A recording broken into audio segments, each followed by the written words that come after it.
we just want to have a brief discussion of anything that you'd like to talk to these wonderful writers and these two judges who put in a lot of work to produce these two books, which we think are very fine books. So let's open it up. Cool.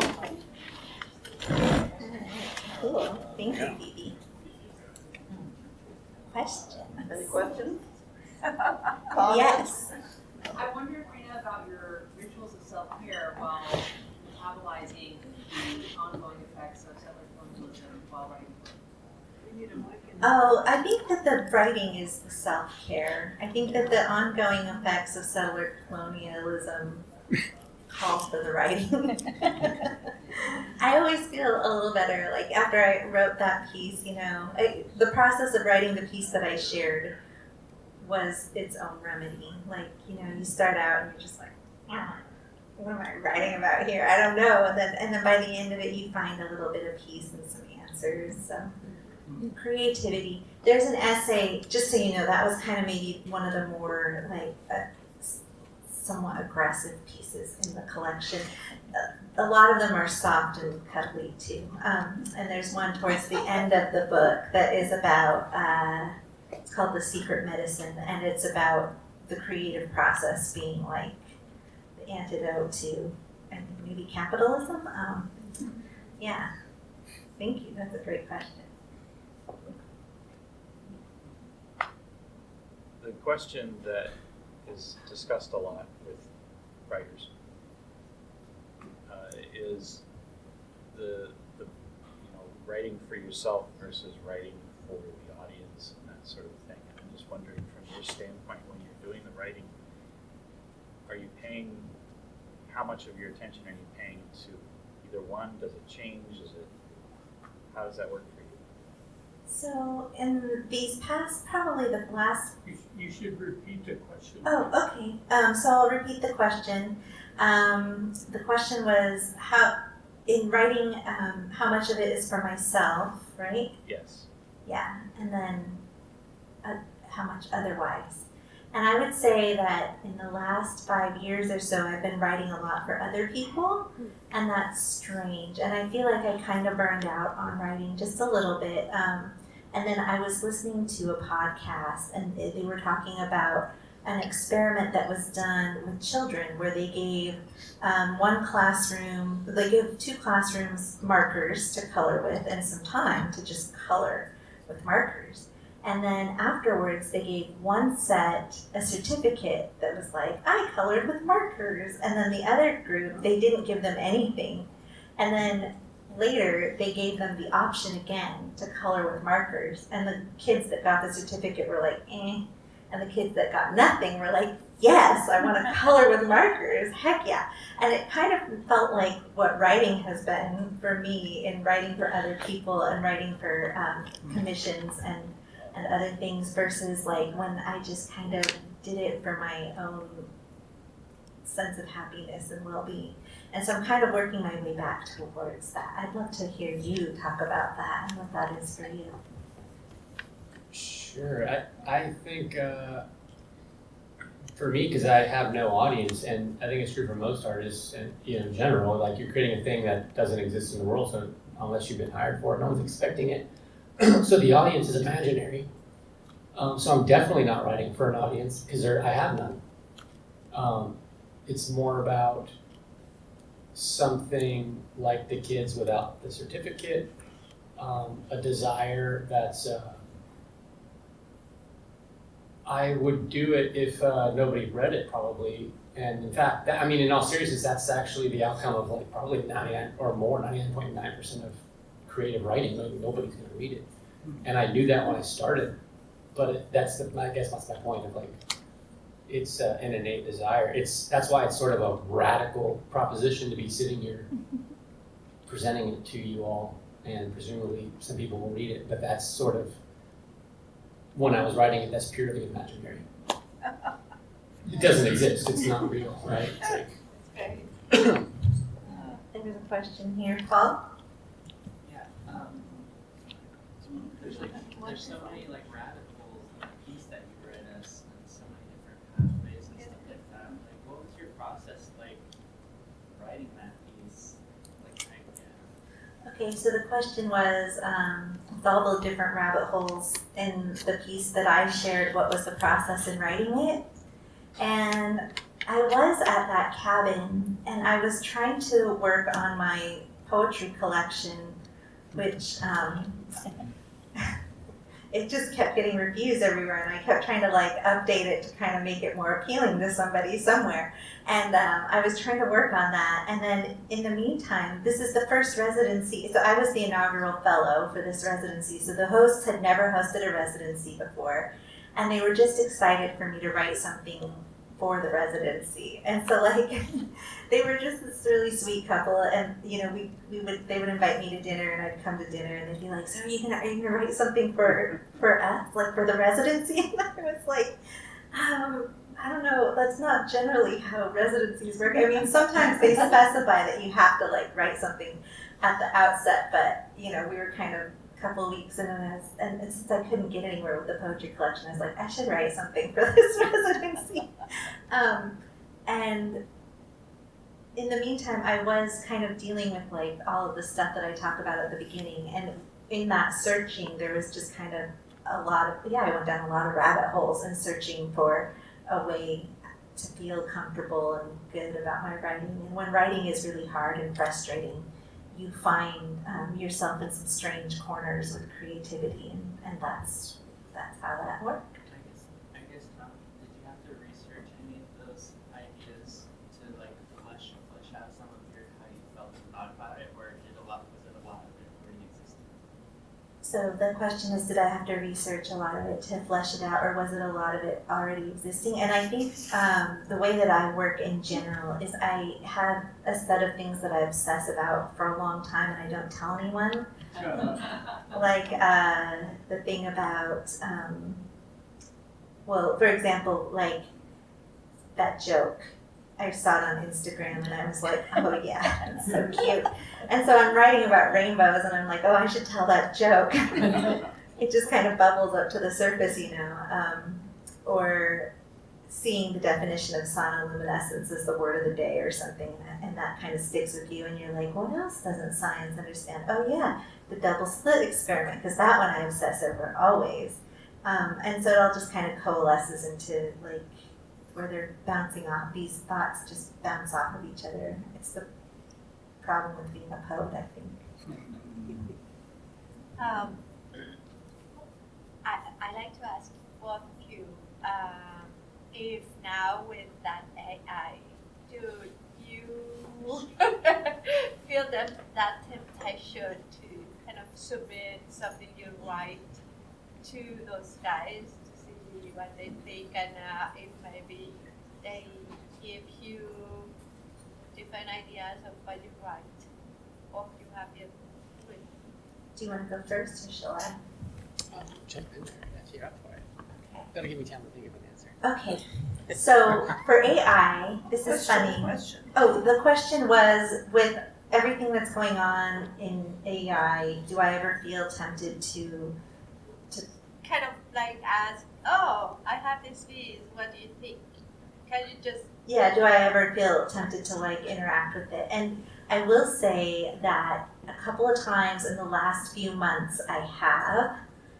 The first time, well, I had to write a eulogy for a family member in the midst of a whole bunch of other work that I was doing. And this was a beloved person and a young person, and normally what you do is you go to the family gatherings and you listen to people talk about this person that has passed. But the older people didn't know her in the way her friends knew her, and her friends were all eulogizing her on social media. And I thought, okay, so I took their comments from social media, pasted into a document, put it into DeepSeek, and it kind of summarized it in a very beautiful way that would have taken me probably days. And I tweaked it, of course, and made it more human and more specific to this person. But it was very interesting to see how that worked, right? Like how it could synthesize all of those different perspectives into like this coherent, just like, ooh, like a little, like a of course it was not perfect. It was obviously written by a machine, but you know, I had to kind of put the human back in. So that was kind of interesting to me. Yeah, and I also use it for marketing stuff because I hate writing that. I totally cheat. I'll just be honest. Like when I get asked to write a like a workshop description or something, I've used it 3 times for workshop descriptions. Just because I don't have the marketing voice, right? I have the like we're having a conversation here kind of writerly voice, not the buy this now kind of sign up today kind of situation. So it's good for that.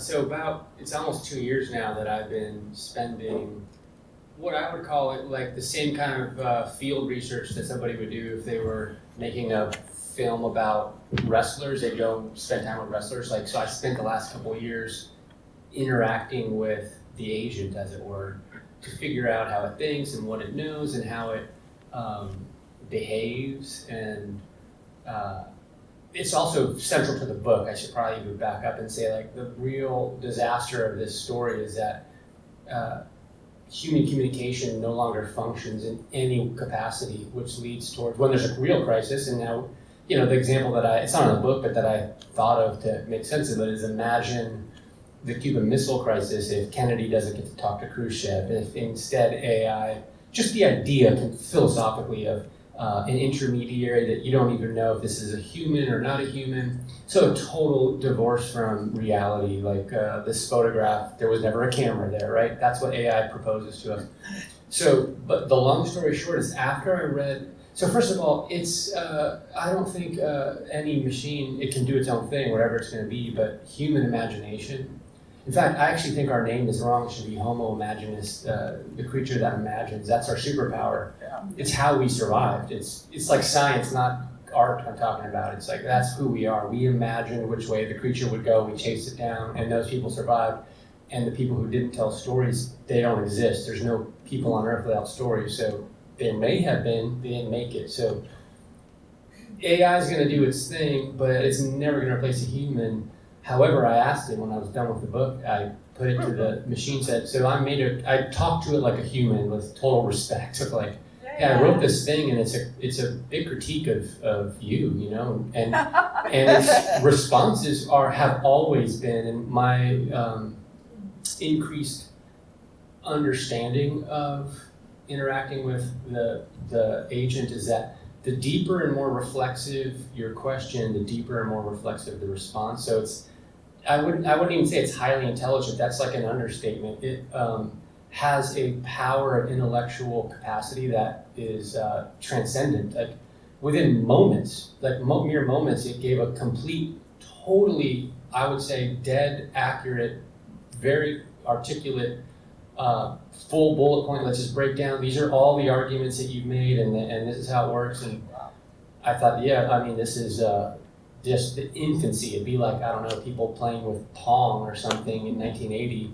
This is the dumbest it's ever going to be, which is not really, it's actually brilliant. But so that's sort of a roundabout way of saying that's what inspired the whole book, is that actually this is the crisis of humanity, because like the history of humanities is no longer human. The history of everything is no longer human. Now there's another autonomous thinker that's existing in the world. So I definitely haven't ignored it. I've engaged with it and talked to it. I would say I talked to it. That's what I did. Wow.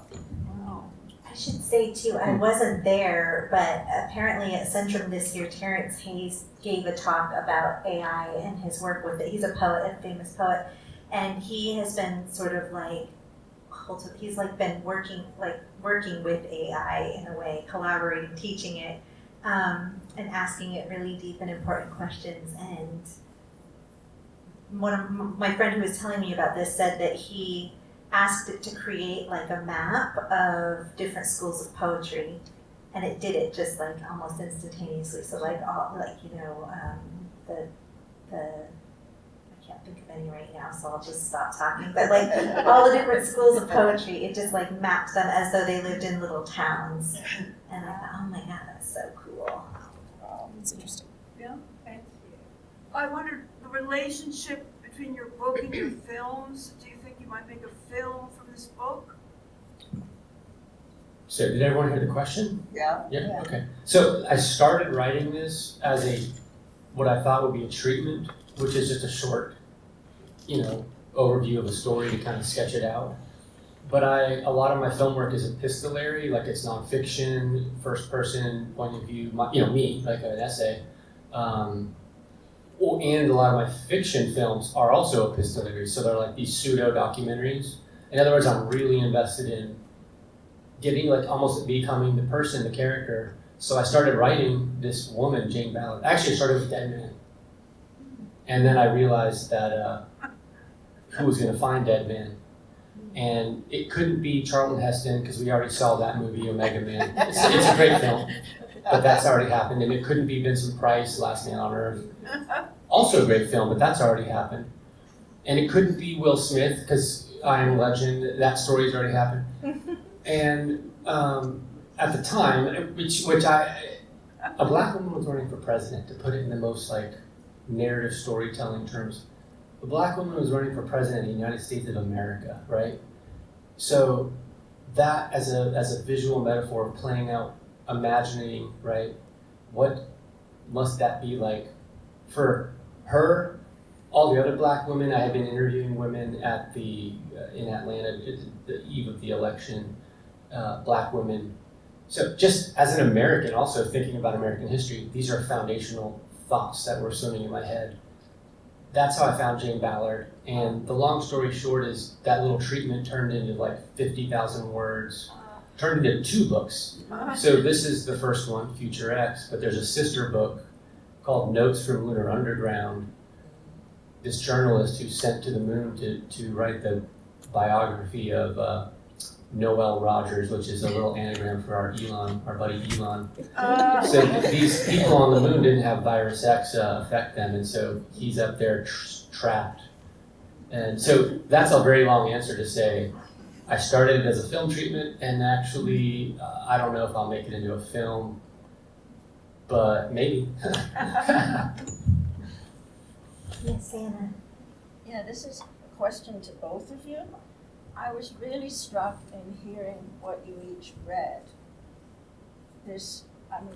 Rena, you're starting with the whole thing about how colonialism, settler colonialism, has wiped out or tried to wipe out. And it's like you're talking in there about your ancestors and recovering and returning to a wisdom that has been, buried as much as possible.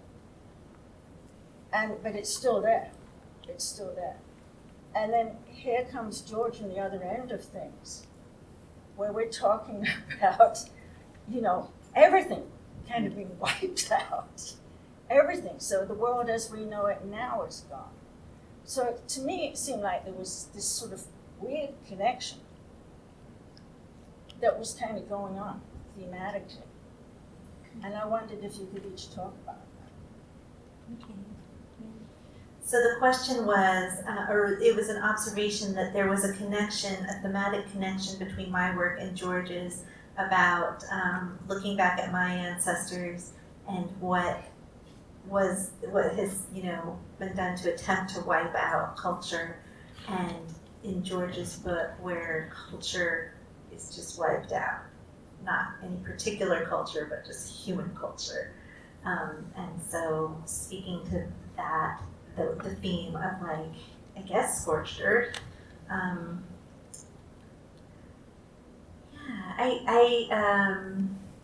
This book, Positively Uncivilized, I think is often an attempt to show that indigenous culture and knowledge structures persist. Though maybe under, it's obviously subculture, it's not at the, part of the dominant culture. The last essay in my collection is called Flourishing in the Seasonal Rounds, and it's all about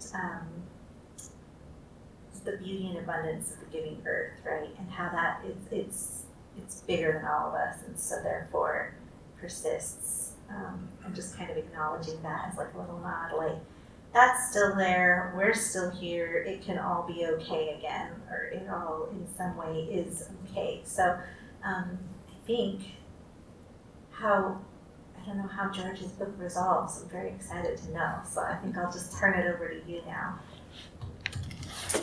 I had a similar thought too in hearing the essay, and the way I would try to sort of reconcile the two in a response is that, you know, your work is dealing with history, the world we live in, right? Social reality, history of genocide, history of colonization.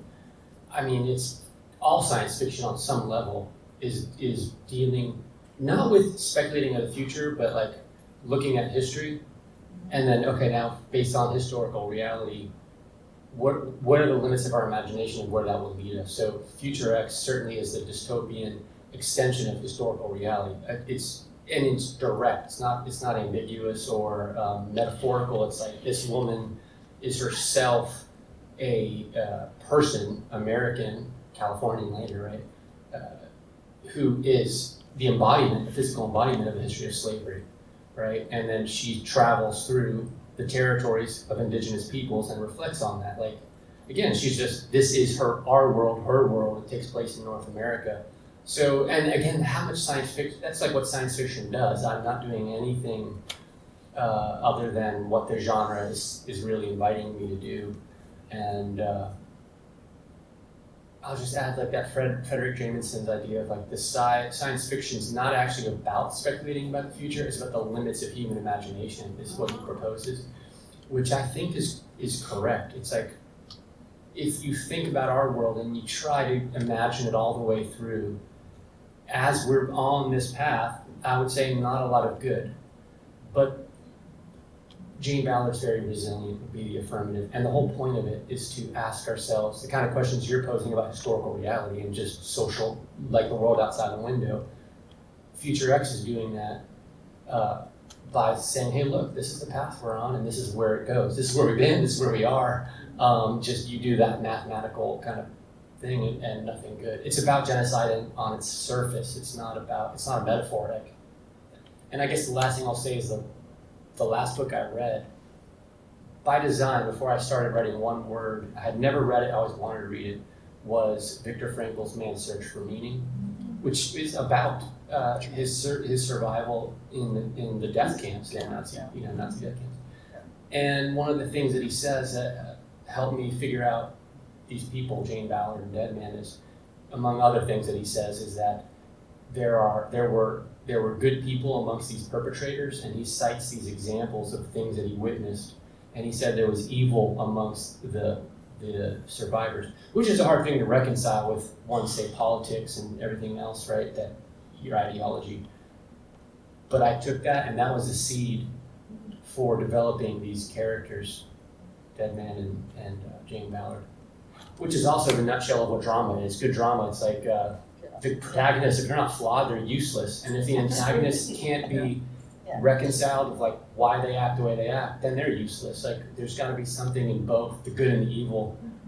And that book was the lightning rod for me to get going. Yeah. So something to think that you said that made me think about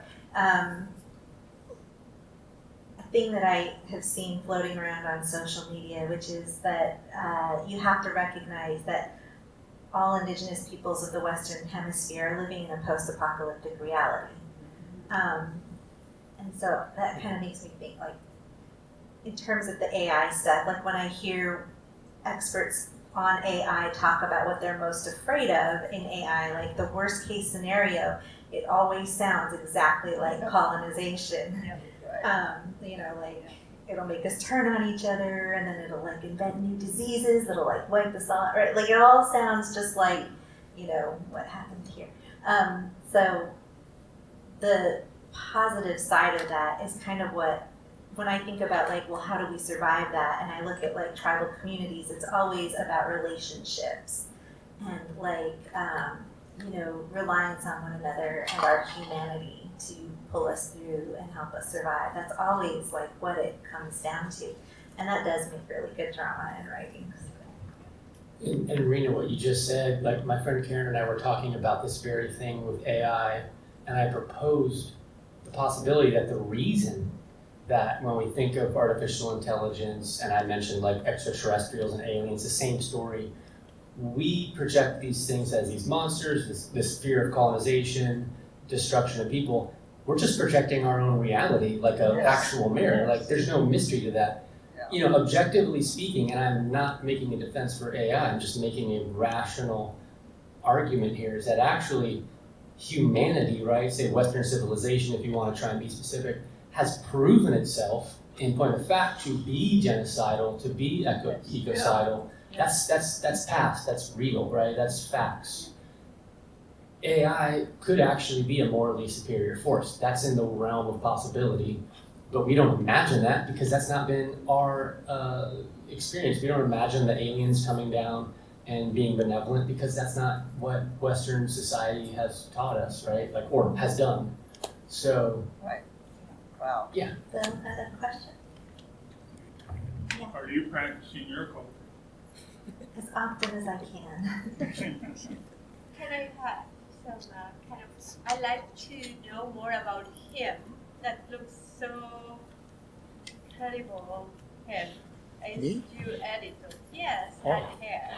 A little bit more. Just a little bit more. I mean, no, a little, because I don't know anything. The great editor. Also a poem. No, I'm an old teacher and I'm an old farmer, and turning things over is my life. Turning things over. What I'm working on right this minute, I just finished a chapter in a book where two Native Americans, one's a Shoshone and the other's a Crow, and they both work for the sheriff's office in this little community in Montana, and they're going to go fish Lake Bonneville. Lake Bonneville, well,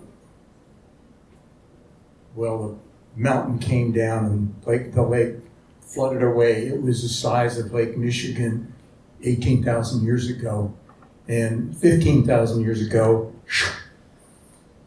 And these guys they travel around, they use their vacation time to travel around and find what's left of Lake Bonneville.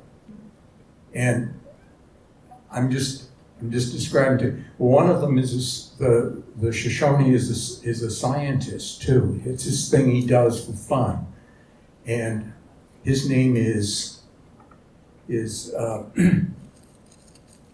what's his name?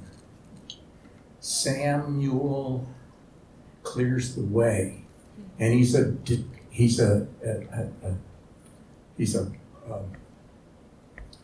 deputy sheriff. And he got well, he's still a couple of months out of the academy. They do a drug bust on a place, and the guy who's running this raid sends him around to the back and says, just catch anybody who comes out. Well, he busts in the back door, and he has all these tweakers in zip ties, and he goes and opens the front door and says, I just cleared the way. And they almost fire him. They almost fire him on the spot. The guy, and the sheriff chews him out for doing this. But his name in the department is now Sam Clears the Way. They just call him Clears the Way. And he's the guy who's looking for Lake Bonneville. And the only thing left of Lake Bonneville, and the Shoshone have been on that, they were camped on the lake when it disappeared. They were camped on the shore of the lake. They were swept away, and they survived. And he has listened to these people telling it in an oral culture like it just happened last week. And he loves those stories. And they tell them. So what I'm doing is I'm telling the story of Lake. Anyway, that's enough. Is there any more questions? I think this might be a good place to stop. Or any more questions? We have to all go home to our smoky environment right now. Yes, smoking. Thank you for coming, everyone. Thank you.